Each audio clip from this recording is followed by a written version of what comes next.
సిద్దిపేట జిల్లాలో రేషన్ బియ్యాన్ని అక్రమంగా కస్టమ్ మిల్లింగ్ రైస్ సీఎంఆర్ గా మార్చేందుకు ప్రయత్నిస్తున్న ఓ పెద్ద మోసాన్ని విజిలెన్స్ అధికారులు పట్టుకున్నారు.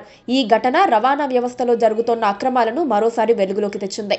విజిలెన్స్ ఓఎస్డీ ప్రభాకర్ వెల్లడించిన వివరాల ప్రకారం మేడ్చల్ జిల్లాలోని షామీర్పేట్ మండలం తుర్కపల్లిలో ఉన్న హనుమాన్ రైస్ మిల్ యజమాని 2 లారీలలో సీఎంఆర్ బియ్యంగా పేర్కొంటూ వాటిని గజ్వేల్లోని సీఎంఆర్ గోదాంలోకి తరలించారు. ఈ బియ్యం రేషన్ షాపుల నుంచి సేకరించినవేనని విజిలెన్స్ అధికారులకు పక్కా సమాచారం అందింది. దీంతో అప్రమత్తమైన vigilance enforcement task force, civil supply teams సంయుక్తంగా శుక్రవారం గజ్వేల్లోని సదరు సీఎంఆర్ గోదాములపై మెరుపుదాడి చేశారు. ఈ దాడుల్లో 2 లారీల్లో నిల్వ ఉన్న 580 క్వింటాల రేషన్ బియ్యాన్ని సీఎంఆర్ గా మార్చేందుకు ప్రయత్నిస్తున్నట్లు గుర్తించారు. వెంటనే ఆ లారీలను సీజ్ చేసి బియ్యాన్ని స్వాధీనం చేసుకున్నారు. ఈ ఆకస్మిక దాడుల్లో సివిల్ సప్లై డీఎస్పీ వెంకటేశం, అధికారి రాజిరెడ్డి, ఇతర సిబ్బంది పాల్గొన్నారు. ఈ ఘటనపై తక్షణమే కేసు నమోదు చేసి దర్యాప్తు ప్రక్రియ ప్రారంభించినట్లు అధికారులు తెలిపారు. ఈ వ్యవహారంలో ఇంకా ఎవరెవరు పాలు పంచుకున్నారు, ఈ అక్రమాల వెనుకున్న పూర్తి నెట్వర్క్ ఏంటి అనే అంశాలపై లోతైన విచారణ జరుగుతోంది.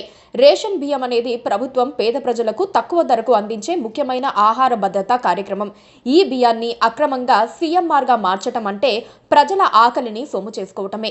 అక్రమార్కులు రేషన్ షాపుల నుంచి లేదా లబ్ధిదారుల నుంచి తక్కువ ధరకు బియ్యాన్ని సేకరించి వాటిని మిల్లింగ్ చేసి తిరిగి ప్రభుత్వానికే అధిక ధరకు విక్రయించడం ద్వారా భారీ లాభాలు పొందుతున్నారు. ఇది ప్రభుత్వానికి ఆర్థిక నష్టాన్ని కలిగించడమే కాకుండా నిజమైన లబ్ధిదారులకు అందాల్సిన ప్రయోజనాలను అందకుండా చేస్తుంది. ఇలాంటి అక్రమ రవాణా చేయటం, నిల్వ చేయటం వల్ల ప్రభుత్వ ధాన్యం సేకరణ ప్రక్రియ అస్తవ్యస్తమవుతుంది. ఈ మోసాలను అరికట్టడానికి విజిలెన్స్ దాడులు చేయటమే కాక దోషులకు కఠినమైన శిక్షలు అమలు చేయటం ద్వారా మాత్రమే ఇలాంటి అక్రమాలకు అడ్డుకట్ట వేయగలరు.